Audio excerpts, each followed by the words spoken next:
pretty normal. He gets fed 6 kilos 5 times a week, so he's definitely well fed. He weighs 220 kilos, he's not missing out at all. Margie, he weighs 120 kilos, and she gets fed 3.5 kilos 5 times a week. So this is just one of the stuff for them. This is barely anything. Where she has to sit before she gets fed.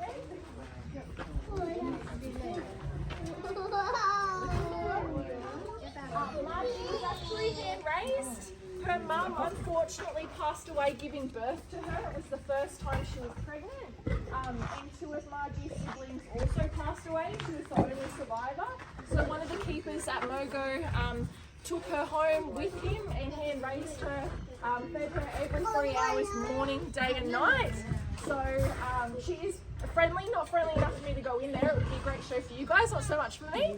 We do all of our work through the mesh, but when there's not food around, she's very affectionate. She'll come up to the mesh and you can give her scratches, and she'll smooch and things like that as well. So yeah, she's normally not this full on, but you know, with everything with food, she loves it. So this is beef. They get all sorts of different meats here at the zoo. Beef, chicken, quail, lamb, goat, deer, all sorts of different stuff.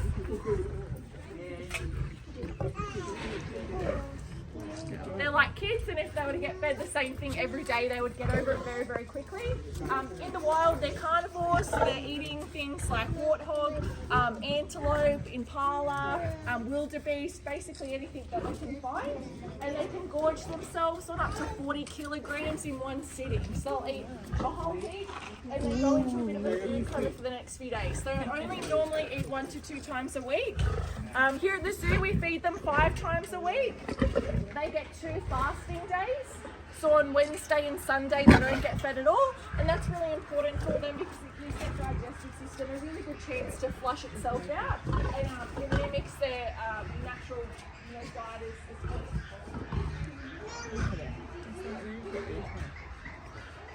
It's like waiting to eat. What they eat? So these guys live in big family units called prides. And the prides generally consist of anywhere between 3 and 30 individuals, and it'll depend on where the prides are living to how many individuals are within that family. If you've got a group of lions living right next to a waterhole, there's going to be lots of food, so they're going to be breeding and eating a lot more frequently than a group of lions that are living in a drought-stricken area. They won't be breeding as much because there's not as much food source around. So yeah, they can normally live in really big groups. Margie here is contracepted, so that stops her from going through an estrus period because we don't want her and her brother having cubs. Maybe in the future they might look at separating them and introducing new bloodlines to breed, but at the moment they're just going to live together as a brother and sister duo, and they're getting along really well. So we have 2 tawny lions here in the exhibit behind me, and then we've got white lions here at the zoo as well. So if you want to go down towards the giraffe, there's a white lion in the exhibit next door. Her name's Nala, and she lives with her brother Kovu, who's off display today. He's just receiving some skin treatment. And the white lions are the exact same as the tawny lions in every way. The only difference is the colour of their fur. So it's a recessive gene like blonde hair and blue eyes. You've got to have 2 parents that carry that gene to produce white cubs.